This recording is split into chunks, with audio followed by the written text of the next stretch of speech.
정책위 의장의 발언입니다. 지금 우리 경제의 가장 큰 위협 요소는 윤석열 리스크입니다. 12.3 불법 계엄 이후 경제는 매일 롤러코스터를 타고 있습니다. 윤석열 구속 취소 후에 환율이 또다시 1,450원 선을 뚫어버렸습니다.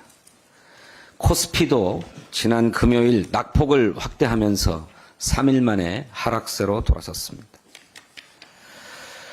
소비와 투자, 수출은 일제히 하락하고 경제 성장률 전망치도 1.5%로 추락했습니다.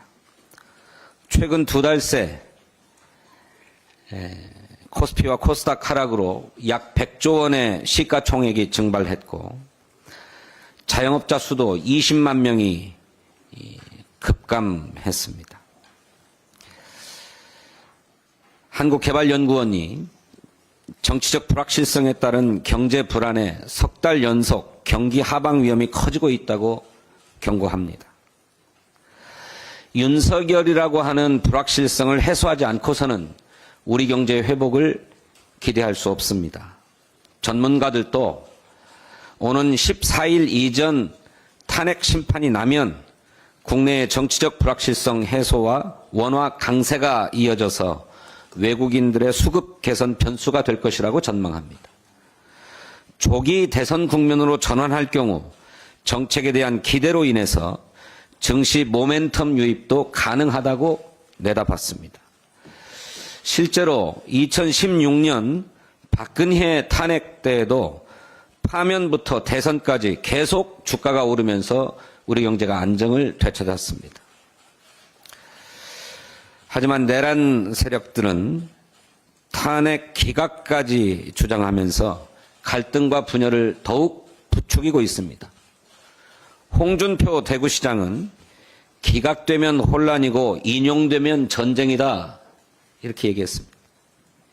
노골적인 탄핵 불복 선동이자 내전 선포라고 하지 않을 수 없습니다. 윤석열 파면이 곧 경제 회복의 신호탄입니다. 헌법재판소의 평의가 왜 길어지는지 알 수 없습니다만 이 불확정의 시간이 늘어날수록 국민의 고통과 경제적 피해가 가중된다는 점을 헌재가 깊이 인식해 주기를 바랍니다. 불법 계엄 이후에 이 정권의 공공기관 알박기 인사가 정말 심각합니다. 민주당 박홍배 의원에 따르면 계엄 다음 날인 12월 4일부터 2월 20일까지 인사 공고된 것만 53건입니다. 정상적인 상황이라면 기관장 임기가 만료되었으니 원칙에 따라서 인사를 해야 하겠지요. 하지만 지금은 윤석열 정권이 자행한 내란으로 대통령의 직무가 정지된 상태 아닙니까? 여태 장기간에 걸쳐서 공석으로 두다가 호떡집에 불난 것 마냥 왜 이렇게 서두르는 것입니까? 윤석열 정권의 부역자들에게 자리를 나눠주어서 세력을 구축하려는 의도가 아닙니까? 12.3 내란 직후 국민의힘 대변인 출신을 한국고용정보원장에 앉혔습니다. 최근에는 산업통상자원부 산하 공기업인 남부발전의 신규 상임감사위원 후보에 장제원 국민의힘 의원 보좌관 출신 인사가 포함된 것으로 알려졌습니다. 고용노동부, 산업통상자원부뿐만 아니라 농림축산식품부의 마사회, 농어촌공사, 국토교통부의 JDC, SR, 문화체육관광부의 한국관광공사, 컨텐츠진흥원 등 전방위적으로 인사가 벌어지고 있습니다. 헌법재판소가 위헌으로 판결한 마은혁 재판관에 대한 임명은 13일째 거부하면서 뒤로는 부역자 알박기에 여념이 없는 것입니다. 내란 동조 세력을 불리기 위한 인사가 아닌지 모르겠습니다. 민주당은 이 알박기 인사를 즉각 중단할 것을 여러 차례 촉구했습니다. 그럼에도 전혀 상황이 개선되지 않고 있습니다.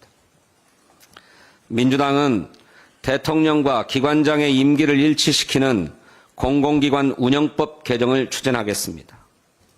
대통령과 국정 철학을 같이 하는 기관장 및 임원 선출을 통해서 대통령의 공약을 충실히 이행하고 그에 따른 책임도 지도록 하겠습니다.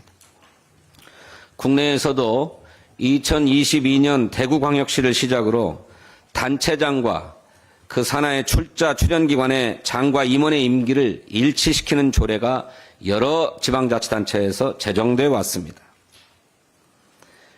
국민의힘과 정부는 공공기관장 인사 전횡을 멈추고 공운법 개정에 동참하기를 촉구합니다. 감사합니다. 네, 다음